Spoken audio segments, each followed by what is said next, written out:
안녕하십니까. 다물 이병도 TV입니다. 여러분, 연 이틀 미국 주식시장의 랠리는 어떻게 될까요?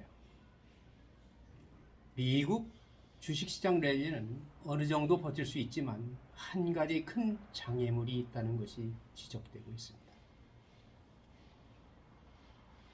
주식은 지난주 인플레이션에 대한 나쁜 소식에 반등했고 더 높은 움직임이 견딜 수 있음을 시사하는 광범위한 랠리에서 상승했습니다. 그러나 주가의 급등은 또한 더 높은 채권 수익률을 동반하며 이는 주식 차트를 따르는 전략가들을 걱정하게 합니다. 주의 있게 지켜본 10년물 수익률은 약 4%를 맴돌다가 화요일 정오에 4.03%에서 오후 늦게 3.99%로 떨어졌습니다. 수익률은 가격과 반대 방향으로 움직입니다. 수익률이 화요일 아침 4% 미만에서 상승하면서 주시장 랠리는 약간의 활력을 잃었습니다. 펀드스들의 기술 전략 책임자인 마크 뉴턴은 이 시장이 회복되고 기능을 시작하려면 잘려야 할 나무가 많이 있습니다. 우선 우리는 금리가 약간 롤러바 되는 것을 볼 필요가 있습니다. 뉴턴은 주식이 10월과 12월 사이에 랠리를 보일 것으로 예상하지만 그의 연구는 시장이 내년 2분기에 최근 저점을 다시 테스트하고 돌파할 수 있음을 보여줍니다. 그는 지금으로서는 유죄 판결이 저점을 유지하려면 S&P 500 지수가 3,820 이상으로 상승해야 한다고 말했습니다. S&P 500 장중 최고가인 오늘 3,762에서 3,720으로 마감했습니다. S&P는 10월 13일 저점 3,491에서 반등했습니다. 뉴턴은 채권 시장은 상관관계가 매우 강력하기 때문에 약간의 확신을 주기 위해 즉시 바닥을 쳐야 한다고 생각한다고 말했습니다. 다음 주에 역사적으로 마이너스였던 10월 기간이 있습니다. 일반적으로 11월 10일 이후에 랠리가 연장될 수 있다고 기대할 만한 이유가 조금 더 있다고 생각합니다. 뉴턴은 다음 연준 회의인 11월 1일과 2일을 포함하여 몇 가지 주요 행사가 곧 있을 것이라고 말했습니다. 11월 8일 중간선거와 11월 10일 차기 소비자 물가지수 발표. 그는 결국 데이터가 인플레이션을 줄어들고 있음을 보여주기 시작할 것이며 이는 시장에 긍정적일 것이라고 말했습니다. 지난주 뜨거운 인플레이션 데이터는 반전을 촉발했으며 전략가들은 시장이 부정적인 소식으로 반등할 때 바닥을 날리는 신호일 수 있다고 말합니다. 지난 목요일 9월 CPI는 인플레이션이 연간 기준으로 여전히 높은 8.2%를 기록했음을 보여주었습니다. 뉴턴은 10월물 수익률이 고점에서 벗어나 3.5%를 향할 것이라고 예상한다고 말했습니다. 이는 주식이 연말까지 상승하는 데 도움이 될 것이지만 그는 내년에도 수익률이 다시 상승하여 시장에 도전장을 던질 것으로 예상합니다.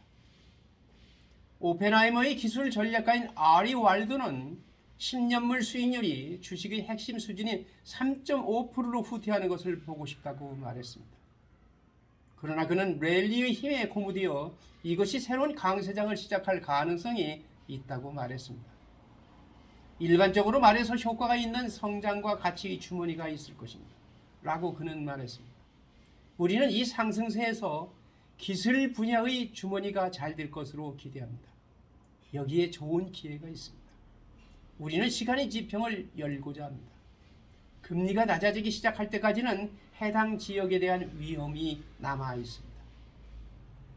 높은 금리가 유지되고 있지만 주식시장은 소형주의 랠리와 더 많은 주식이 참여함에 따라 개선된 폭을 포함하여 긍정적인 신호를 보내고 있다고 왈드는 말했습니다. 항상 보수적으로 편을 들 수 있고 약세장 랠리라고 가정할 수 있습니다라고 그는 말했습니다. 우리의 분석에서 기준이 중족되었기 때문에 여기서 사이클이 상승에 대해 열려 있습니다. 우리는 기반을 두고 있으며 이제 일반적으로 방향을 전환할 시기에 방향을 전환하고 있습니다.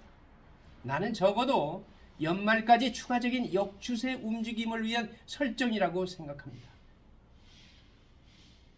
BTIG 기술 전략가인 조나단 크린스키는 월요일에 기술 및 성장주가 반등했지만 채권 시장은 좋지 않은 거래를 했다고 지적합니다. 그는 iShares 20 플러스 2어 트레저리 ETF에 대한 조치를 지적했습니다. 월요일 최저치를 기록했었습니다. 월요일 나스닥의 급등은 장중 드문 3%를 기록했다고 그는 말했습니다. 이는 나스닥이 3% 상승했지만 여전히 금요일 세션 범위 안에 있었다고 의미합니다. 우리는 최근의 행동이 시사하는 바가 있으며 새로운 강세장의 시작보다 약세장에서 발생하는 경향이 있다고 생각합니다. 라고 그는 말했습니다. 크린스키는 나스닥 100 지수가 3%를 기록한 날이 9번 있었다고 언급했습니다. 200일 이동평균선을 밑돌았다. 해당 지수는 해당 발생 20일 후 평균 7.2%의 가파른 하락세를 보였습니다.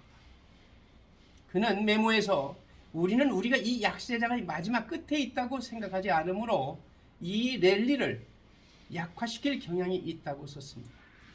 단기적으로 일부 기술 전략가들은 S&P 500의 3,900을 주시하고 있습니다.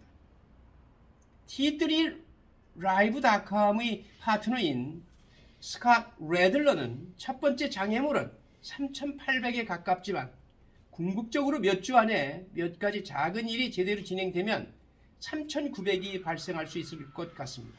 라고 말했습니다. 레들러는 결과가 평범하더라도 수입이 뒷받침되어야 한다고 말했습니다. 레들러는 일간 S&P 500 차트에서 반전 헤드 앤 숄더, 인버스 헤드 앤 숄더를 긍정적으로 나타내는 포메이션을 주시하고 있다고 말했습니다. 그러나 그는 또한 매일 시장을 주시하고 있으며 새로운 강세 추세가 아니라 약세 시장 랠리에 있을 것으로 예상합니다. 단기 테크니컬을 지켜보는 레들러는 월요일 랠리 이후에 자신의 롱 포지션 중 일부를 축소했다고 말했습니다. 주식의 노출들을 주식을 좀 팔았다는 이야기입니다. 그는 넷플릭스의 수익 보고서에서 하락을 지켜보고 있다고 말했습니다. 그리고 테슬라는 수익 발표를 수요일에 보고합니다. 내일 보고합니다. 넷플릭스는 화요일 종가 이후에 보고했으며 넷플릭스의 승리는 기술 분야에 긍정적일 수 있다고 그는 말했습니다. 넷플릭스 주식은 최고 및 최저 수익을 보고하고 예상보다 2배 이상의 가입자를 추가한 후 급등했습니다. 테슬라는 한 달 전에 305달러에서 하락했고 최저 206달러를 기록했습니다. 기준은 지난 어닝 시즌만큼 높지 않습니다라고 레들러가 말했습니다. 뉴턴은 수입에 대해 그렇게 걱정하지 않는다고 말했습니다. 주식은 수익에 대해 그다지 신경 쓰지 않습니다라고 그는 말했습니다. 1932년 이후 기업 이익은 19년 동안 하락했고 S&P 500은 그중 14년 동안 상승했습니다. 1932년 이후 기업 이익은 19년 동안 하락했고 S&P 500은 그중 14년 동안 상승했습니다. 의미하는 거 큽니다. 많은 전략가들은 이익 예측의 추가 감소를 예상하고 이것이 주식에 문제가 될 수 있다고 예상합니다. 그러나 뉴턴은 금리가 특히 1월에 시장을 하락시켰다고 지적합니다. 6월에 금리가 최고점을 찍었을 때 시장이 바닥을 쳤습니다. 주식은 현재 국채와 매우 밀접하게 연결되어 있으며 금리를 롤오버하는 것이 필요합니다. 라고 그는 말했습니다. 그는 달러 강세도 주식이 문제라고 덧붙였습니다. 왈드의 그 이론이나 뉴턴의 이론이 상당히 의미가 있다고 생각합니다. 왈드는 상승하는 수익률이 랠리의 여전한 미확이라고 말했습니다. 왈드는 이는 가장 큰 타격을 받은 일부 성장 분야에 계속 압박을 가할 수 있습니다라고 말했습니다. 우리의 느낌은 주식의 폭이, 특히 금리 민감도가 낮은 주식이 바닥을 쳤다는 것입니다. 여러분, 공부하는 투자자 여러분, 항상 시장의 흐름을 꿰뚫으려고 노력하는 그 자세가 바로 자기 자산을 잃지 않고 불릴 수 있는 찬스를 만들어주는 겁니다.